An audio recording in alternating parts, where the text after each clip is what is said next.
News India देख रहे हैं आप। मैं हूं आपके साथ नैना शांडिल्य। बहुत स्वागत है आपका हमारा खास कार्यक्रम देवभूमि में। बुलेटिन की शुरुआत इस वक्त की बड़ी खबर के साथ करेंगे। पीएम मोदी का 14 अप्रैल को उत्तराखंड दौरा है। दौरे को लेकर प्रदेश में उत्साह का माहौल है। बीजेपी ने दौरे को लेकर पूरी तैयारियां कर ली है। बीजेपी प्रदेश अध्यक्ष महेंद्र भट्ट ने इसकी जानकारी दी है।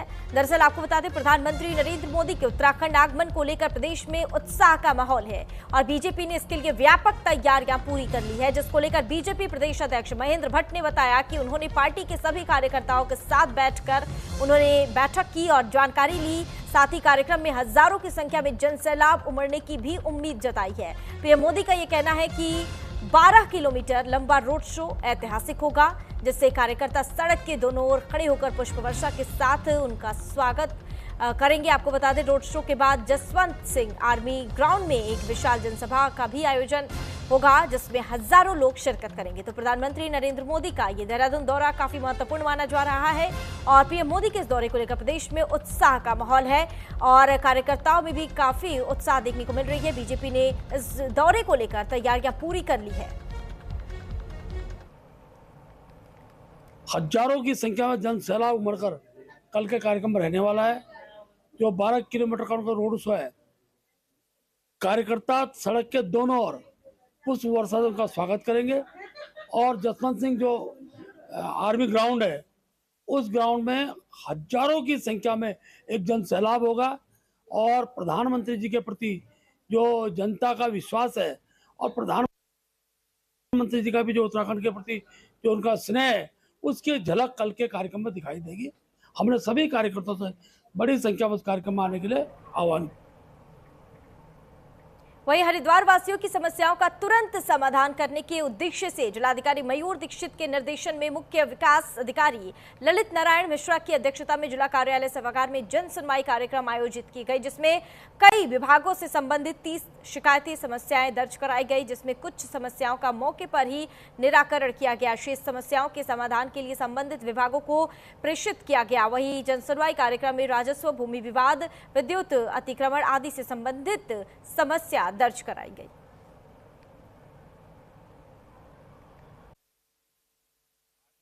में 30 शिकायतें प्राप्त हुई हैं।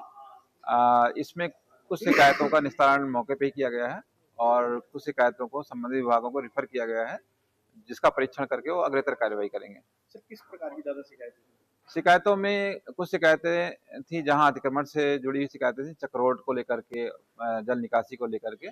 इसके अलावा कुछ मांग थी, जैसे लोगों को गैस सिलेंडर चाहिए, किसी के यहाँ शादी है, किसी के यहाँ बारात है, तो उसके लिए गैस सिलेंडर की डिमांड थी। तो इस तरह की शिकायतें प्राथमिकता थी और इस पे विद्युत संयोजन को लेकर भी शिकायतें थी।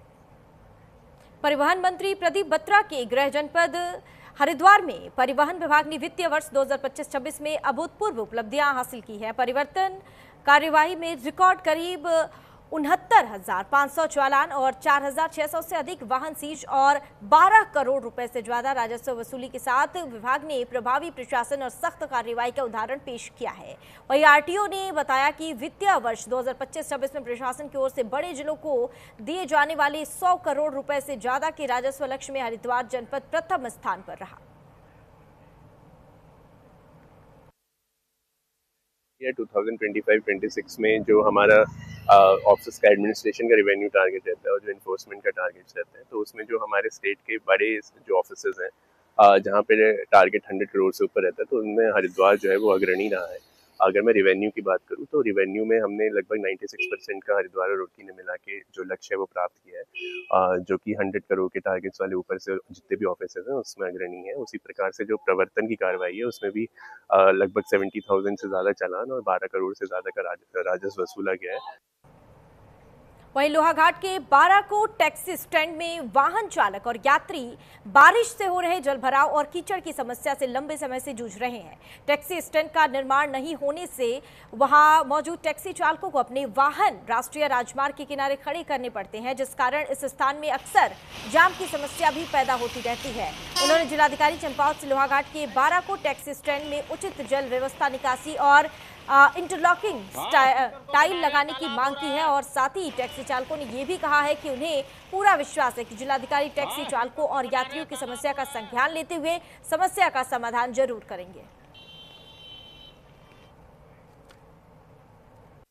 यहाँ पे हमें दिक्कत हो रही है कि जो ये ऊपर से सीमेंट रोड से जब बारिश हल्की भी बारिश होगी तो ये यहाँ पे तालाब बन जाता है। तालाब बनने से क्या होता है कि हमारी गाड़ी जब लगाएंगे तो वो सवारी जितनी भी है पानी सारा चप्पलों के माध्यम से ऊपर जाता है। और कितनी बार यहाँ पे इसके चक्कर में जो पानी इकट्ठा होता है गाड़ियाँ बाइक वाले रपट गए हैं। मैं चाहता हूँ कि पिछली बार में हम लोगों ने ये मांग उठाई थी, यहाँ पे इंटरलॉक टाइल लगाने की बात कही थी जी साहब ने, लेकिन वो अभी तक शायद संज्ञान में लेना चाह रहे हैं या नहीं लेना चाह रहे हैं। वो अभी तक तो कोई काम हुआ नहीं है। खबरों में आगे बढ़ेंगे। देश विदेश के कठिन जलमार्गों को पार करने का सपना लेकर नागपुर की तैराक तन्वी चौहान देवरी इन दिनों नैनीताल की नैनी झील में कड़ी मेहनत कर रही हैं। आपको बता दें, इंग्लिश चैनल पार कर इतिहास रच चुकी तन्वी अब दुनिया के सबसे महत्वपूर्ण माने जाने वाले नॉर्थ चैनल को पार करने की तैयारी में जुटी हैं और इसके लिए वह नैनी झील के बेहद ठंडे पानी में लगातार अभ्यास कर खुद को और मजबूत बना रही हैं। दरअसल नैनीताल की नैनी झील देश की सबसे ठंडी झीलों में शुमार है और अब अंतर्राष्ट्रीय स्तर पर तैराकों के लिए एक प्रमुख प्रशिक्षण केंद्र भी बनती जा रही है। यहाँ का पानी इंग्लिश चैनल जैसे ठंडे समुद्री क्षेत्रों के तापमान के करीब माना जाता है, जो लंबी दूरी की ओपन वाटर स्विमिंग के लिए बेहद अनुकूल साबित हो रहा है। आपको बता दें कि तन्वी चौहान देवरे जो 2 बच्चों की मां है।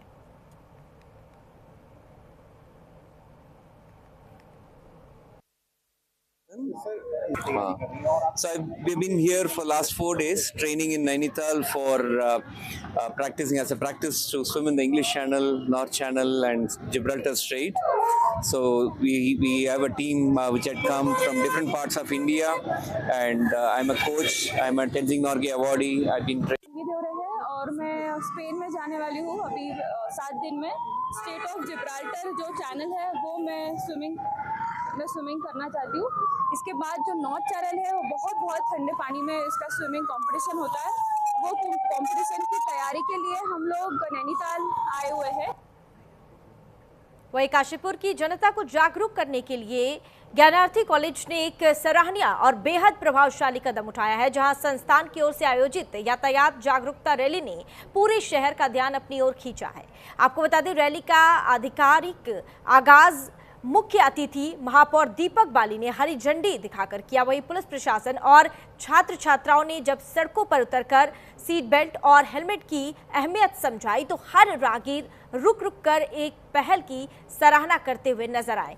तो आपको बता दें कि यहाँ पर एक अच्छी पहल की गई। महापौर ने यहाँ हरी झंडी दिखाकर रवाना किया ज्ञानार्थी कॉलेज का ये जागरूक कार्यक्रम था और इस दौरान लोगों को यातायात जागरूकता रैली निकालकर लोगों को जागरूक किया गया। सबसे पहले ज्ञानार्थी मीडिया कॉलेज का धन्यवाद करूंगा कि उन्होंने अपनी सामाजिक जिम्मेदारी मानते हुए अपने बच्चों के साथ सड़क सुरक्षा को लेकर आज एक रैली के रूप में वो काशीपुर की सड़कों पर निकले हैं, जिसमें बहुत सारे स्लोगन आप जो देखेंगे कि सीट बेल्ट लगाना है जरूरी, हेलमेट पहनना है जरूरी, गाड़ी की गति को कम रखें। ये सब चीजों के साथ उन्होंने ये माना है कि किसी भी विभाग के द्वारा जो कानून के साथ जिस चीज का कंट्रोल कराया जाता है, लेकिन उसके अलावा भी जो हमारी सुरक्षा के लिए, हमारी जरूरतों के लिए है, उसमें जन सहभागिता भी जरूरी होती है। और नागरिकों को अपनी जिम्मेदारी को मानते हुए, सामाजिक जिम्मेदारी मानते हुए, खुद की सुरक्षा के लिए जिम्मेदारी मानते हुए इस कार्य को जिसमें वो सुरक्षित रहें करना जरूरी है। वहीं देहरादून में हरियाणवी गायक मासूम शर्मा की डीएवी कॉलेज में आयोजित छात्र संघ के कार्यक्रम में जाना भारी पड़ गया, क्योंकि यहां उनके ऊपर अभद्र और आपत्तिजनक भाषा बोलना उनके ऊपर भारी पड़ गया और उसके लिए यहां उनके ऊपर एफआईआर दर्ज हो गया है। बता दें आपको, डालनवाला पुलिस ने गायक के खिलाफ इस मामले में मुकदमा दर्ज कर लिया है। आरोप है कि कार्यक्रम के दौरान मासूम शर्मा मंच से गालियां दे रहे थे और जिसका वीडियो सोशल मीडिया पर वायरल हुआ था। आपको बता दें कि 11 अप्रैल को देहरादून की डीएवी कॉलेज में छात्र संघ का सांस्कृतिक कार्यक्रम में आयोजित किया गया था, जिसमें हरियाणवी गायक मासूम शर्मा को बुलाया गया था और इस कार्यक्रम में अपनी प्रस्तुति देने के दौरान मासूम शर्मा ने मंच से अभद्र और अपमानजनक भाषा का इस्तेमाल किया, जिसको लेकर वहां छात्रों में भी नाराजगी देखने को मिली और अब मासूम शर्मा की मुश्किलें बढ़ गई है।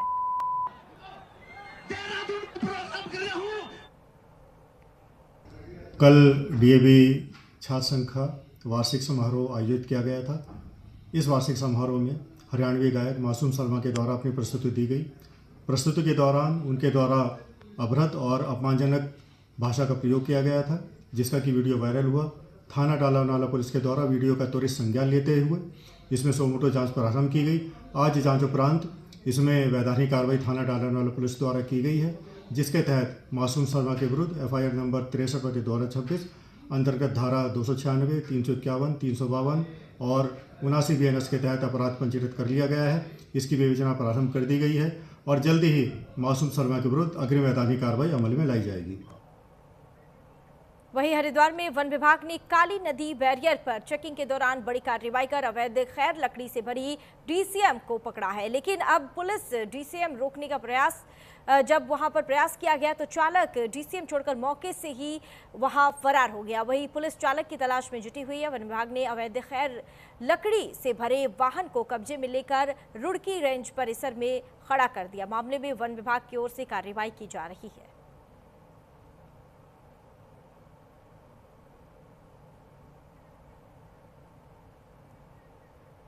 हरिद्वार में युवक को चलती कार में सनरूफ से बाहर निकलकर स्टंट करना महंगा पड़ गया, जहां रुड़की ट्रैफिक पुलिस ने अगली चौक पर वाहन रुकवाकर तुरंत युवक का चालान काटा, जिसके बाद चालक और यात्री को भविष्य में ऐसी लापरवाही नहीं करने की हिदायत दी गई। साथ ही पुलिस ने अपील जारी की कि चलती गाड़ी में सनरूफ से बाहर निकलना जानलेवा हो सकता है और इसके लिए लोगों को भी जागरूक करने के लिए पुलिस ने अपील की है।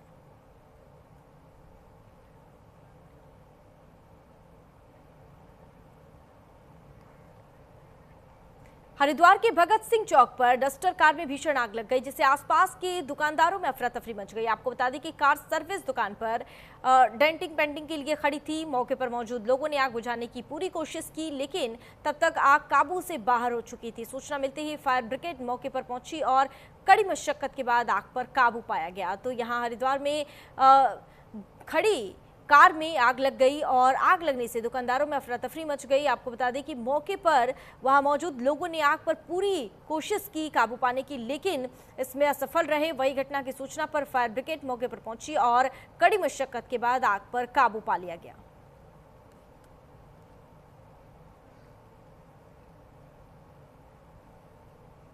तो हरिद्वार में ये जहां खड़ी कार में डस्टर कार में भीषण आग लग गई। अचानक आग लगने से वहां दुकानदारों में अफरा तफरी मच गई, क्योंकि यहां ये कार जो है वो डेंटिंग पेंटिंग के लिए खड़ी थी और वही मौके पर ऐसी इसमें आग लगी कि देखते ही देखते आग ने विकराल रूप ले लिया, पूरी कार को अपनी चपेट में ले लिया और कार पूरी जलकर राख हो गई। मौके पर मौजूद लोगों ने पूरी कोशिश की आग पर काबू पाने की, लेकिन लोग यहाँ आग इतनी भयंकर थी कि उस पर आग पर काबू नहीं पाया जा सका। तो वही घटना की सूचना पर फायर ब्रिगेड की टीम मौके पर पहुंची और कड़ी मशक्कत के बाद आग पर काबू पाया। हालांकि तब तक ये कार जो है वो पूरी तरह जलकर राख हो चुकी थी। तो ये खबर हरिद्वार से है। यहाँ आपको बता दें कि दुकान में ये कार खड़ी थी डेंटिंग पेंटिंग के लिए, लेकिन अचानक ही इस कार में आग लग गई और कड़ी मशक्कत के बाद आग पर काबू पाया गया। हरिद्वार के हर की पौड़ी पर एक्स मुस्लिम यात्रा के पहुंचने को लेकर विवाद खड़ा हो गया। गंगा सभा ने आरोप लगाया कि मुस्लिम नाम और टोपी पहनकर कुछ लोग ब्रह्मकुंड तक पहुंचे, जिस पर संस्था ने कड़ी आपत्ति जताई है। गंगा सभा के पदाधिकारियों का ये कहना है कि इस तरह की गतिविधियां धार्मिक स्थल की मर्यादा को प्रभावित करती है और इसके पीछे सनातन छवि को नुकसान पहुंचाने की मंशा भी हो सकती है। संस्था ने संबंधित लोगों के खिलाफ कानूनी कार्रवाई की चेतावनी दी है। मैं तो सनातन में आ चुका हूँ और जो इस्लाम मुस्लिम यात्रा है गेट के आसपास, जूता स्टैंड के आसपास। तो गंगा सभा ने इस बात को कहा कि ये अच्छी बात है। कोई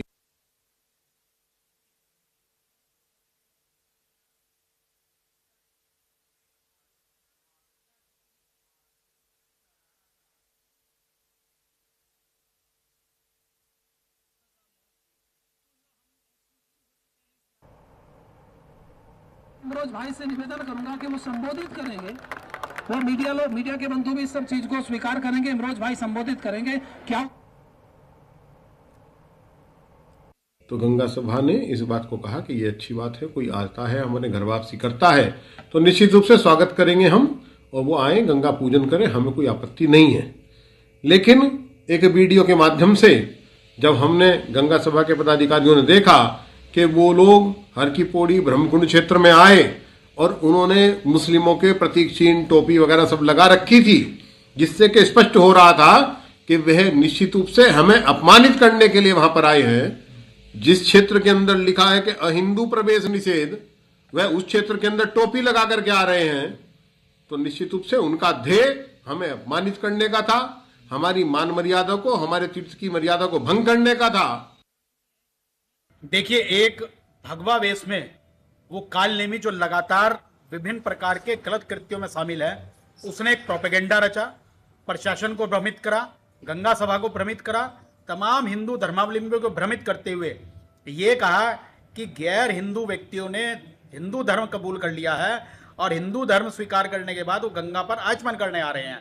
लेकिन वहां पहुंचकर उन्होंने टोपी लगा रखी थी और जब पत्रकारों ने उनसे पूछा तो तब भी उन्होंने अपना नाम, वही मुस्लिम जो नाम उनका था वही था। यह एक बहुत बड़ा प्रोपेगेंडा रचा गया। ऐसे कालनेमियों के खिलाफ संत समाज को बहिष्कार करना चाहिए, कार्रवाई करनी चाहिए और उस प्रशासन को भी संज्ञान लेकर, हम तो उस पर मुकदमा दर्ज कराएंगे ही, लेकिन प्रशासन को भी ऐसे लोगों पर कार्रवाई करनी चाहिए जिसने गुमराह करके ये भड़काने का काम, हिंदू आस्थावानों के को भ्रमित करने का काम किया। ऐसे लोगों को बख्शा नहीं जाएगा। वहीं देहरादून में ऑपरेशन नाइट स्ट्राइक के तहत दून पुलिस ने सख्त कार्रवाई करते हुए हुड़दंगियों और ट्रैफिक नियम तोड़ने वालों पर शिकंजा कसा है। पूरे जनपद में चले अभियान में 24 लोगों को ड्रंक एंड ड्राइव में गिरफ्तार किया गया है, जबकि 68 वाहनों को सीज किया गया है और 115 चालकों के चालान कर 63,500 रुपए जुर्माना वसूला गया है। आपको बता दें 1252 लोगों की चेकिंग की गई और 109 संदिग्धों पर कार्रवाई हुई। वहीं बिना लाइसेंस शराब परोसने वाले एक रेस्टोरेंट संचालक को भी पुलिस ने गिरफ्तार किया है। फिलहाल पुलिस इस पूरे मामले को लेकर सजग है और हुड़दंगियों पर पुलिस लगातार शिकंजा कसती हुई नजर आ रही है।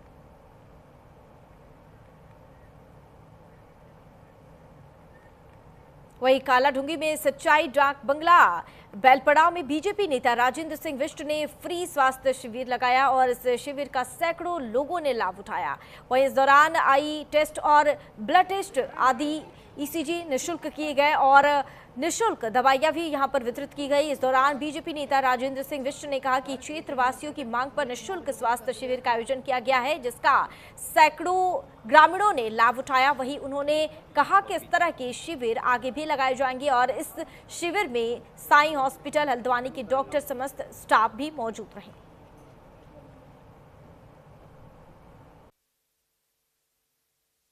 जो है दूरस्थ क्षेत्र है हमारे इस विकास खंड का, और इस पर किसी प्रकार का एक निःशुल्क स्वास्थ्य शिविर लगाया जाए। कुछ समय बाद हमारी अपने यहाँ के जो पारिवारिक डॉक्टर हैं साईं हॉस्पिटल वाले, उनके सौजन्य से उनके द्वारा ऐसे आज 7 डॉक्टर यहाँ पर आए हैं। इसमें प्रत्येक प्रकार का अपना जनरल फिजिशियन आए हैं, श्वास रोग विशेषज्ञ आए हैं, महिला प्रसूति एवं बाल रोग विशेषज्ञ आए हैं।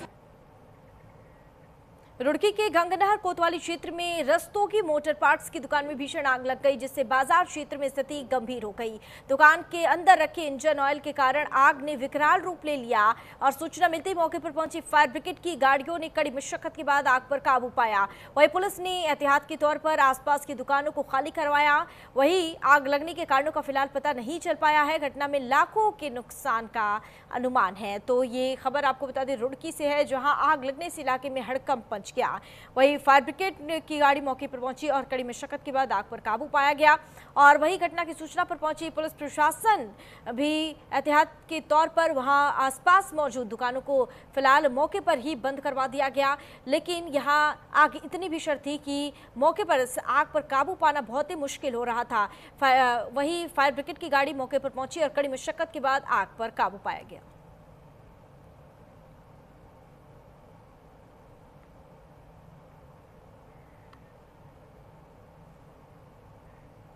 ऋषिकेश में नगर पालिका पर उठ रहे सवालों के जवाब देने पर मजबूर करने वाला वीडियो सोशल मीडिया पर तेजी से वायरल हो रहा है और इस वीडियो में एक अधजला शव गंगा में तैरता हुआ साफ दिखाई दे रहा है। आपको बता दें कि पूर्णानंद मुक्ति धाम में टीन शेड निर्माण नहीं होने से बारिश के मौसम में अंतिम संस्कार करना मुश्किल हो जाता है। अधूरी व्यवस्थाओं के कारण कई बार शव पूरी तरह से नहीं जल पाते हैं और लोग उन्हें गंगा में प्रवाहित करके चले जाते हैं।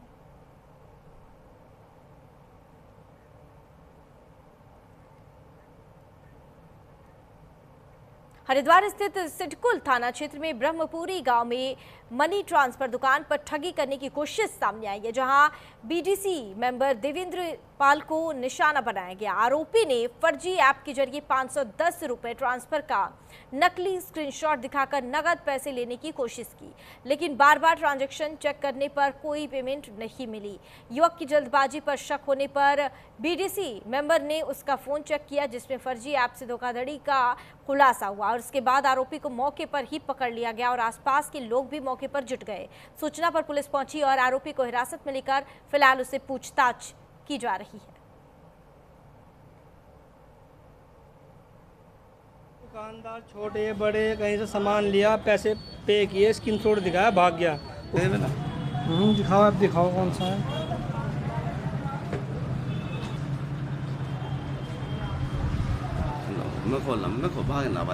ये बंदा फर्जी एप्लीकेशन से फ़ोन पे किए, सभी दुकानदार छोटे बड़े कहीं से सामान लिया, पैसे पे किए, स्क्रीनशॉट दिखाया, भाग गया।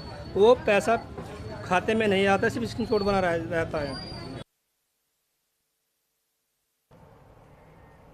खबरों में आगे बढ़ेंगे। खबर हरिद्वार से है, जहां ऑपरेशन काली में तेज ढोंगी बाबाओं पर पुलिस ने बड़ी कार्रवाई की है, जहां पुलिस ने अलग अलग क्षेत्रों में छापेमारी कर 22 संदिग्ध बाबाओं को हिरासत में पुलिस ने लिया है। वहीं पकड़े गए 22 ढोंगियों में 7 मुस्लिम निकले, धर्म बदलकर हिंदुओं की आस्था को ठेस पहुंचा रहे थे। पुलिस ने सभी आरोपियों के खिलाफ कानूनी कार्रवाई की और साथ ही आपराधिक इतिहास खंगालना शुरू कर दिया है। तो ये पुलिस के हाथ बड़ी सफलता लगी। आपको बता दें, पुलिस ने 22 संदिग्ध बाबाओं को हिरासत में लिया है और सभी आरोपियों के खिलाफ कानूनी कार्रवाई की जा रही है। फिलहाल पुलिस इन बाबाओं से पूछताछ में जुट गई है। वहीं धर्मनगरी हरिद्वार में जिला प्रशासन की ओर से चलाए जा रहे अतिक्रमण विरोधी अभियान के बीच एक हैरान कर देने वाला मामला भी सामने आया है, जहां जिलाधिकारी मयूर दीक्षित के निर्देश पर शहर में लगातार अतिक्रमण हटाओ अभियान चलाया जा रहा है और इसके चलते कई क्षेत्रों में रोजाना कार्रवाई की जा रही है। इसी अभियान के दौरान एक युवक ने कार्रवाई से बचने के लिए अपनी ठेली समेत गंगा नदी में छलांग लगा दिया। स्थानीय लोगों के मुताबिक युवकों ने न केवल अपनी जान जोखिम में डाली, बल्कि तेज बहाव वाली गंगा में ठेली के साथ तैरना भी शुरू कर दिया और यह नजारा वहां मौजूद लोगों के लिए बेहद चौंकाने वाला था। लेकिन इस बीच गनीमत इस बात की रही कि युवक सुरक्षित दूसरी ओर पहुंच गया, वरना यह घटना किसी बड़े हादसे में भी बदल सकती थी।